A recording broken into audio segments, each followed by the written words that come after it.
சரி, ஆன்மீகத்தை காப்பாற்ற வேண்டாம், குடும்பத்தை தான் காப்பாற்றலாம்.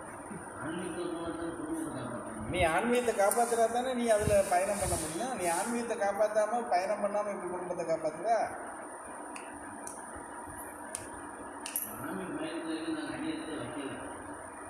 நான் தான் அது போன பூசையிலேயே சொல்லிட்டேனே, எந்த இடத்துல இருக்கீங்க எல்லாரும் என்ன சொன்னேன் சொல்லுங்க. போன பூஜையிலே சொல்லிட்டேனே, எல்லாரும் எந்த இடத்துல இருக்கீங்கன்னு சொல்லியிருக்கேன், பப்ளிக்காக வெளிப்படுத்தி. அனுதாபத்தில் இருக்கிறீங்க, பக்தியில் கூட இல்லை, அனுதாபம்.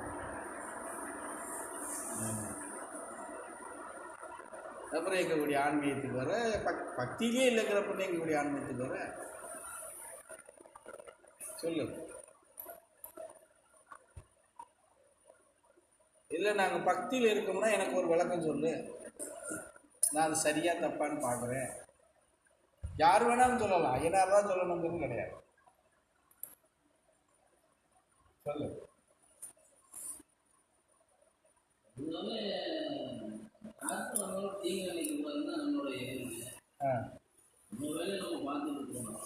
நீ மற்றவங்களுக்கு, நான் என்ன சொல்றேன்னா, மற்றவங்களுக்கு தீங்கு நினைக்கிறது ரெண்டாவது பேரும் பார்ப்போம். குடும்பத்துக்குள்ள முதல்ல நீ தீங்கு நினைக்காம இருக்கியா? மற்ற ஏத்த வீடு, பக்கத்து வீடு, பின்னாடி வீடு, அதெல்லாம் அப்புறம் பார்ப்போம். உன் குடும்பத்துக்குள்ள நீ தீங்கு எண்ணம், தீயான எண்ணங்கள் இல்லாம இருக்கிறியா? சொல்லு எனக்கு பார்ப்போம்.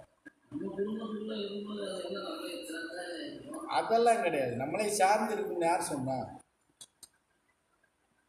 உன்னை சார்ந்து இருக்குன்னு யார் சொன்னா? நீயா நினைச்சுக்கிற வேண்டியதான் உன்னை சார்ந்து. உன்னை சார்ந்து யாரும் இல்லை, நீயும் யாரை சார்ந்தும் இல்லை. போதுமா?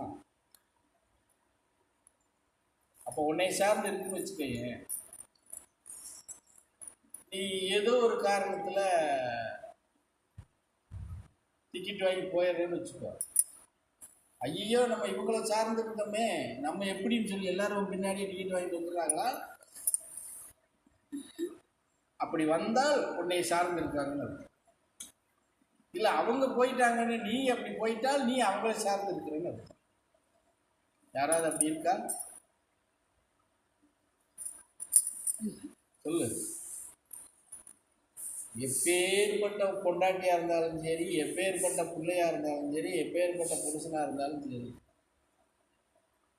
டிக்கெட் வாங்கி போயாச்சுன்னா போகிறது அவங்கவங்க தனியாக தான் போவாங்களே தவிர பின்னாடி யாரும் போக மாட்டாங்க. அப்புறம் எப்படி நீ